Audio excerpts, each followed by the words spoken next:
Hello and welcome to the Cyberden with your host, me, Jake the Voice Parr. And once again, we've got another guest right here on the Cyberden that we're going to be chatting with and having a lovely interview with as well. One for the Boomer Shooter fans out there. Please welcome voice actor and game developer Adam DeLease, better known as the voice of Zane from the ever-so-popular Boomer Shooter Slayers X Terminal Aftermath Vengeance of the Slayer. Thanks for coming, mate. Hey man, how's it going? Going pretty well. How about you? I'm doing pretty well myself. Thanks for having me on. No problem. All right then, so Adam, let's start off with a bit of a bread and butter question. So what got you into game development? Oh geez. Well, pretty much ever since I was a kid, I loved video games. I remember in kindergarten, we had to create our own storybook, and we had to sort of chart what our life would look like in that storybook. And in that book from kindergarten, I said that in the future I wanted to make games. So that's pretty much been a goal of mine since I was just a little kid. Yeah, I've been really inspired by, just all kinds of different games. Metal Gear is a big inspiration for me with the crazy storytelling. More recently, games like Nier or Nier Automata, those were amazing games with really intricate stories, and they really showed the power of what a video game narrative can be. And then I guess recently with Slayers X, it's been really exciting to work with Jay Tholen on that and to really create a story that's, unique to the time period that we grew up in. What about any other kind of first-person shooters that you might have grown up with or at least played in the past that you were very fond of? Yeah, that's got to be Duke Nukem for me. I remember playing it when I was super young, probably too young to be playing it, honestly, but it always stuck in my brain as that game where you played as the jacked up dude who had the crazy one-liners. That's something that got me into voice acting too a lot, was characters like Duke Nukem with their hilarious one-liners, John St. John. And then you have, your RTSs where every time you click a unit, they have something to say. You move them here, you move them there, and they always have something witty to say. And I remember I would always just walk around the house just saying stupid things that they would say in the games. In StarCraft, you play Terran, you move your construction guy, and he's like, you scared me. You have Command and Conquer Generals. You got Jarman Kell of the GLA walking around with his sniper rifle saying I've got him in my crosshairs, and all that kind of stuff. Some other FPSs that I loved as a kid, you got to go with your classics. It's a little generic to say, but I guess Call of Duty when I was younger, I played a lot of Call of Duty. Not so much now. They've kind of fallen off in my opinion, but a little bit more detailed shooters would have to be, oh geez, I'm drawing a blank right now. Let me see. You got Counter-Strike, of course. I play a lot of Counter-Strike. A lot of people were into GoldenEye. I never played too much GoldenEye myself, but I do remember playing that at the LAN parties with the other kids when I was younger. And there's got to be so many I'm forgetting. I like kind of more little funkier FPS more recently, Pathologic 2. That's a really interesting game that I played recently. You got Kingdom Come Deliverance. That was pretty fun. It's not a shooter, of course, but I know there's so many I'm forgetting that I really like. But RoboCop. I played the new RoboCop just the other week. That was pretty fantastic. I've never seen the movies myself, actually, but from what I know of them, it seemed like it was pretty accurate to the source material. Yeah, I think... of course you have Fear. Fear was an amazing game because the AI just felt so alive. And, really, when you look at the programming for Fear, the AI is not crazy intricate or anything like that. It just happens to, have these few key things that it does that makes it feel like it's really alive and that it's really reacting to, what you're doing. And that's pretty much just achieved with, a simple state machine. So it's really impressive. Let's move on to, of course, Slayers X. But first, of course, let's talk about how did you actually get on board with Big Z Studios, the developers of Slayers X, as a programmer? Yeah, so I was actually building my own FPS that was going to be similar to Duke Nukem. The protagonist was going to be a little bit closer to the protagonist from oh god, I'm blanking. No More Heroes. No More Hero. The protagonist was going to be a little closer to the character the protagonist of No More Heroes. He was going to be kind of a nerd, kind of cocky, a bit of an otaku, and I was posting the devlogs of that game that I was making on YouTube, and Jay happened to see see one of those devlogs, and he actually wrote a comment on the YouTube video asking if we could talk sometime. And I said, yeah, sure, add me on Discord. So him and I, like, we exchanged information on Discord. We talked for a while. He told me, like, what his idea was for an FPS. And it was, like, pretty similar-ish to kind of what I was doing. So, I was totally happy to just, like, let him take the reins on story and all that and just, run with the project. Zane is very similar to the character that I had in mind. He's a little bit more, early 2000s kind of new metal type of guy, but he was very much similar in the vein that, he spits his goofy one-liners. He's super cocky, even though he, like, probably has no right to be. And he's got a sick hairdo. So, I mean, what more do you need? How is it that you actually managed to get on board as the voice actor for Zane of Slayers X?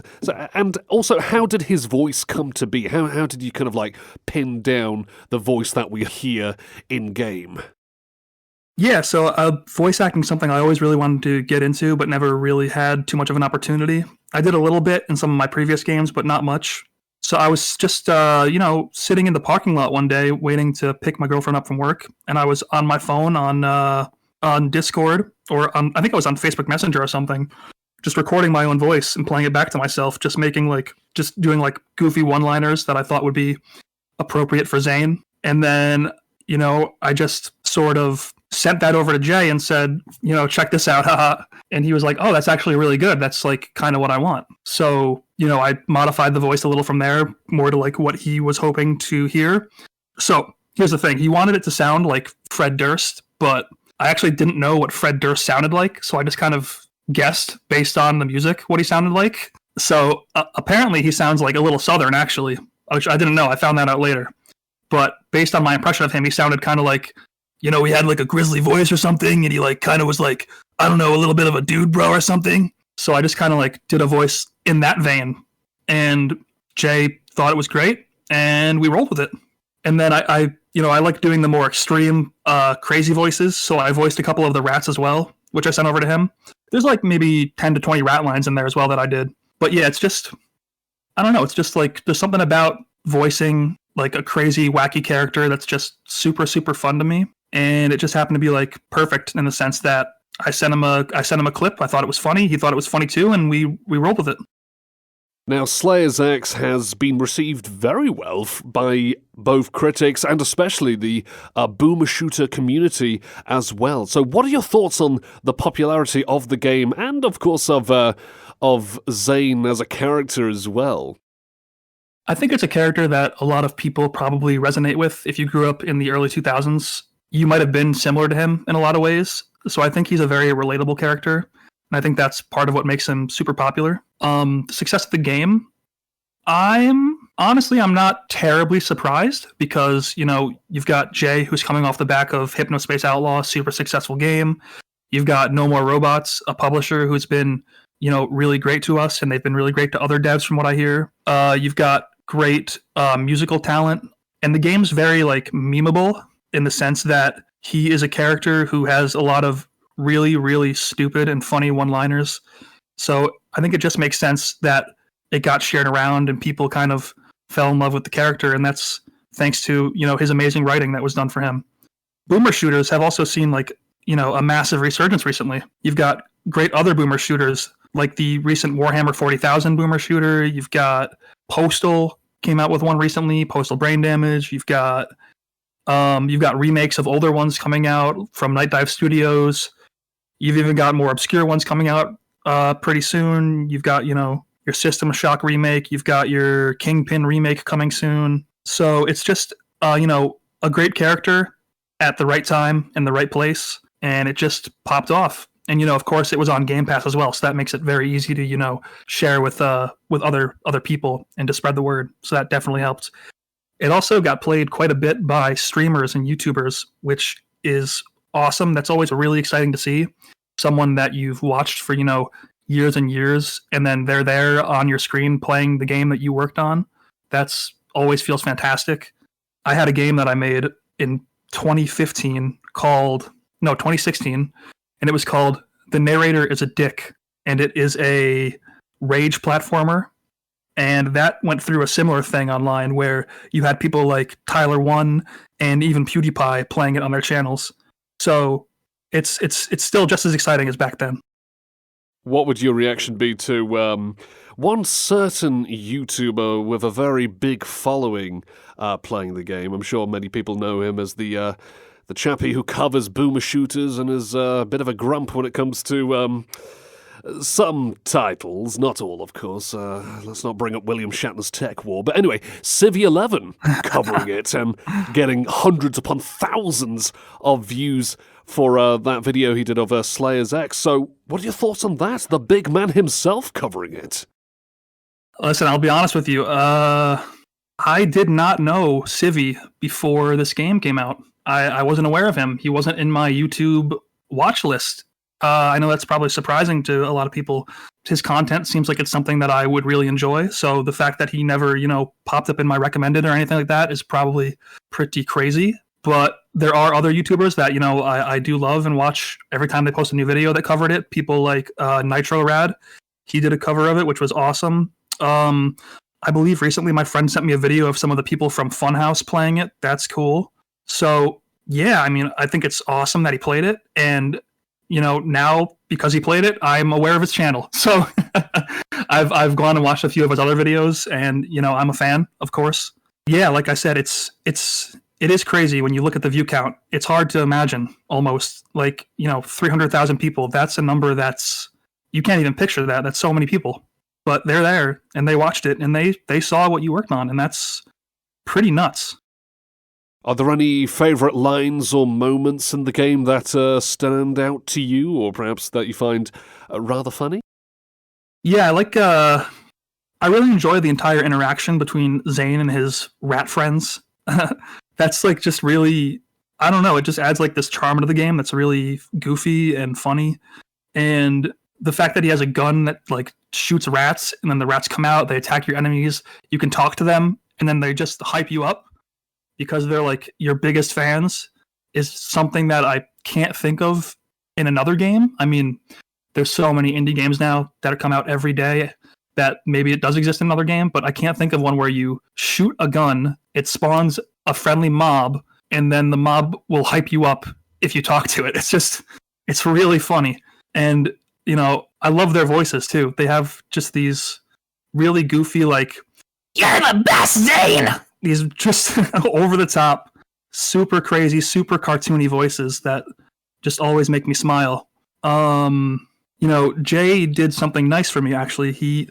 I asked if I could put a picture of my now passed away grandmother in the game, and that's actually in the game, in the trailer park, in a frame, and that's something that I really appreciated and was really important to me. And it's a way of saying thank you to her, because she always took me to, the rental store on the weekend to rent a game. She would just let me sit there all weekend, just playing nonstop. She'd bring me, my mac and cheese, all that. And she'd just load me up with, soda and egg and cheese sandwiches and all the good stuff. And she really fostered my love and appreciation of games. So I'm really happy that I was able to, get that in the game as a way to pay respects. That was really sweet of him. I genuinely didn't expect that. Thank you for telling us all that. Yeah, absolutely. He's fantastic to work with. Absolutely. I was actually going to say if there were any other kind of memorable or perhaps funny moments behind the scenes in development that you might want to share about. Funny moments behind the scenes. Oh, boy. The game wasn't laid out with a roadmap. Here's what's going to be level 1, here's level 2, here's everything in level 3. We're going to hit, A, B, C, then we're going to do D, and then you're going to do E, and it's going to branch off into these things.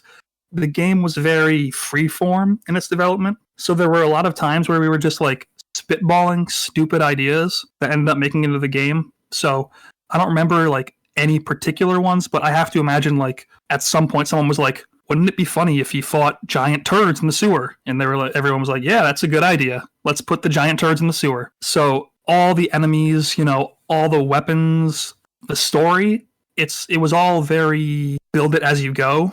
So a lot of those conversations were pretty funny because you just suggest something that is like absolutely ridiculous, absolutely stupid. Like there's no way that this is gonna go in the game, and then it'd be like, you know what? Actually, yeah, we can put that in the game. That's a good idea. Sure. Why can't we fight giant poops that shoot corn?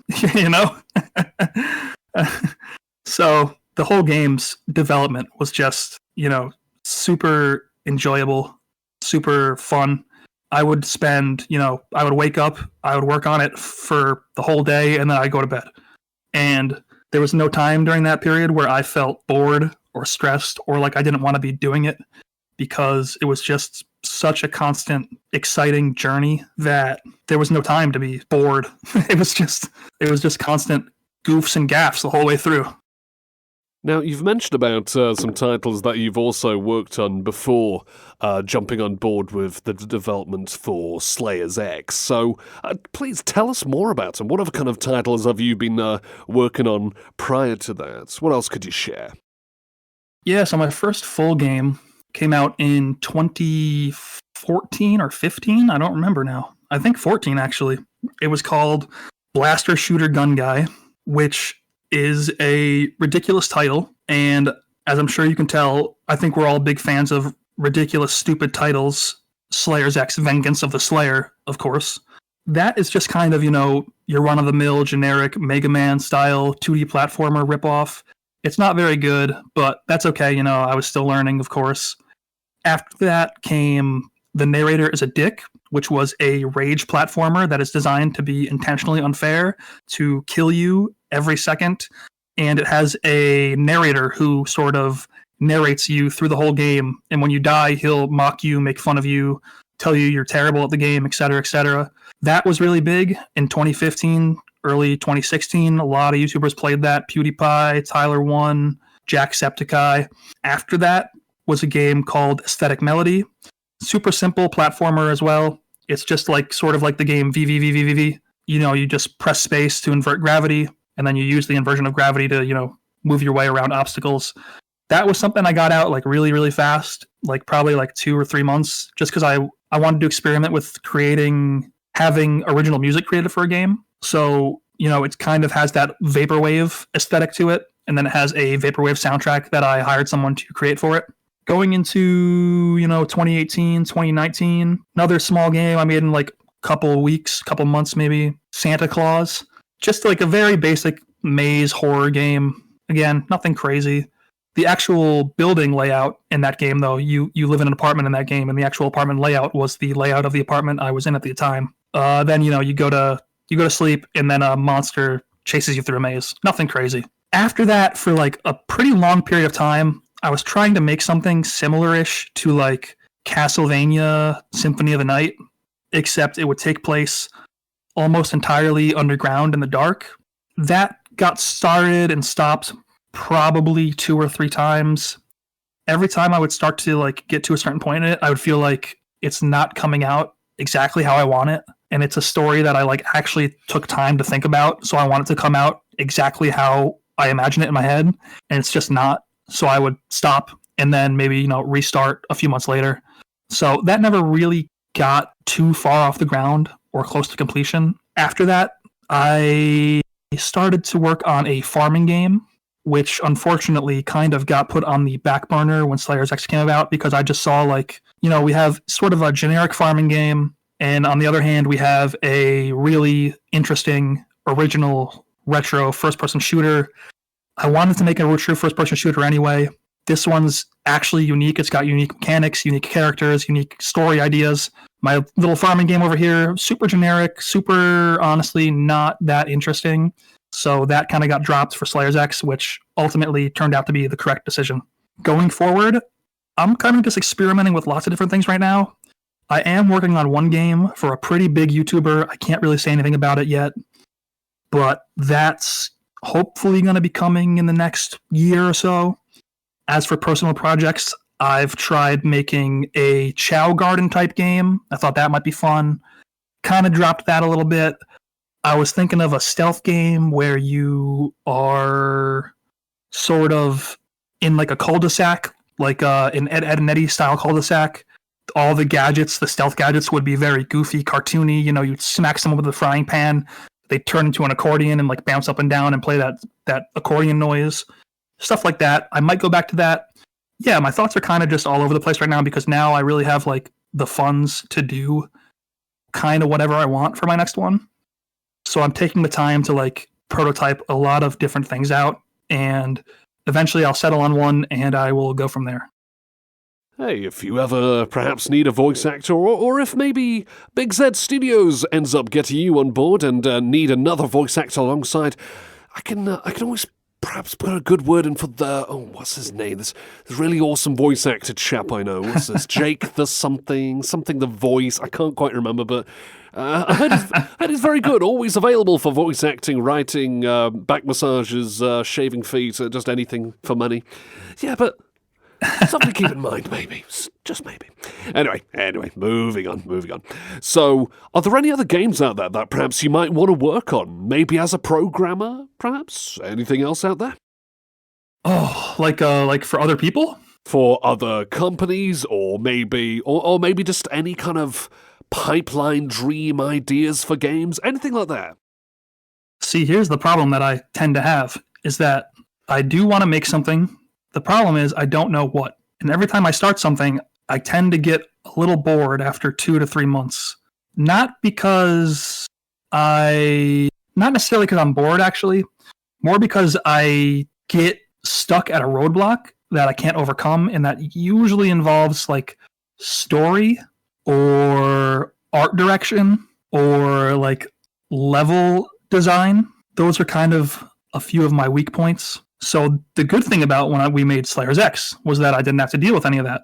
So I was just able to, all day just program, chip away at it, and then bam, after a year or 2 years, it's done. With my own stuff, I really need to take the time to figure out like what will the story look like, what will the levels look like, and what will the art direction look like. One game I spent a pretty good amount of time working on was called Trivia Quest. And this was going to be an RPG, but the enemies ask you trivia questions. And as you level up, you get more like sort of ways to cheat the questions. So you get like you get someone in your party, and that person can give you like a 50-50 on a question that you can use. So you can use the 50-50. You only have to select one of 2 answers instead of one of 4. That got stuck. And then that ultimately got killed because I could not get the level design to have like a coherent vision to it. Things just looked like they weren't mixing together into a coherent art style. And that tends to happen with most of my personal things. So I will need to absolutely, if I'm going to work on something myself, get that sorted first. And in terms of working on things for others, I am working on something for someone else right now. Pretty popular YouTuber. I'm sure if I said him, you've heard of him, but I don't know if I'm allowed to say anything quite yet, so I'm not going to. But that's a really unique 2D platformer, not pixel art. It's going to have 3D models, and it's got unique movement mechanics to it that are different than anything I've seen before in other 2D platformers. So that's really exciting. And the YouTuber is someone who's very good in terms of their art direction and their art skills. So it looks great. It's got a super awesome, consistent art design. And, I think you'll see something about that in the coming months. Certainly looking forward to see what this is all about. Very interesting. So let me ask you this then. So, of course, we were talking about any of the games that you want to work on as a programmer, and, of course, mentioning about games that you are working on behind the scenes as a programmer. So what about projects that you would love to lend your voice to? Oh, yeah. Huh. Yeah, I haven't really thought about that. That's something that I think I would like to do, though. I really enjoy the characters that are like super, super crazy. Like, I love RTS characters, and I love protagonists that are super vocal. Your Duke Nukems. So, hey, if anyone has anything for me, my DMs are open. But right now, there's nothing that comes to mind that I'm aware of. One thing I will say is, if you're interested in, working with someone or working for someone, be proactive about trying to get in touch with them. You know, I got lucky in the fact that Jay contacted me. You know, he saw my video on YouTube. He reached out to me. This other project that I just started working on was because I reached out to the YouTuber. So if you have an idea and it's good, or you have a portfolio and it's good, and you see like, hey, this is a gap that I can fill with my skill set, be sure to reach out to people and let them know and show them your portfolio. It's okay. The worst they can say is like no, or they won't respond, which is totally fine. Yeah, definitely for the next game I make, I will probably be doing some voice acting in it just because it's super fun. And hey, it saves me a lot of money if I do it myself. So, So when you're not programming, voice acting, anything like that, how do you like to unwind and relax? Jeez. So if I'm not programming for someone else, then I'm usually programming for myself. If I'm not programming for myself, then I am usually either, spending time with my girlfriend or I am playing a game. Most recently, I'm playing the new Yakuza, which they finally renamed back to the original Japanese name of Like a Dragon. I've been playing a lot of World of Warcraft again, now that patch 10.2 is out. Counter-Strike has been keeping me busy as well. And then for the past 6 months, I've spent about 3 hours every day studying Japanese because there are 2 giant countries in the world that games come out of. Of course, you have the United States, and then you have Japan. So if I can learn enough to sort of break into that market a little bit, there's tons and tons of games that were released there that never came to America, that never got translated, that I'm super interested in trying out. So, that's my hope with that. And who knows what the future holds. Maybe one day, in the back of my head, an exciting idea is maybe to find some of those games that were never translated, give them proper translations, update them so they run on modern machinery, and maybe, bring them over here. One of my favorite games is called Tulip. Thankfully, that one did come over. That game's got great atmosphere. It's sort of like a point-and-click adventure, except, you don't point and click, you actually walk around and interact with things. And then, of course, Moon RPG, which also, thankfully, got a translation about a year ago now. And that game is a game that, if you're not familiar with it, you should look it up because it inspired tons and tons and tons of indie games. If you've ever heard of Petscop, the YouTube sort of ARG game, alternate reality game, that's a game that you can clearly draw inspiration one-to-one between Moon RPG and Petscop. Adam, let me just say, it's been a blast chatting with you. Thank you so much for coming on board. Absolutely, yeah. Thank you so much for having me, man. So, is there anything that you'd like to say to the many Slayers X fans out there? Yeah, sure. So, the X-Blade has a hack blood charge. Fuck. I said X-Blade by accident. You mind if I retake that one? Yeah, go ahead. I might just keep this in just as a bit of a tease, but go ahead. Take 2. Doot. The S-Blade has a hack blood charge. Thanks, everyone. And I'd personally like to thank all of my wonderful listeners out there for tuning into another great interview right here on the Cyberden. So, Adam, thanks for coming, and let me just say, your mom, I mean, stay safe out there. You too. Take care. Hey, Zane here from Slayers X Terminal Aftermath Vengeance of the Slayer. Keep checking out Jake the Voice on the Cyberden. Otherwise, I'll tell your mom you've been missing out.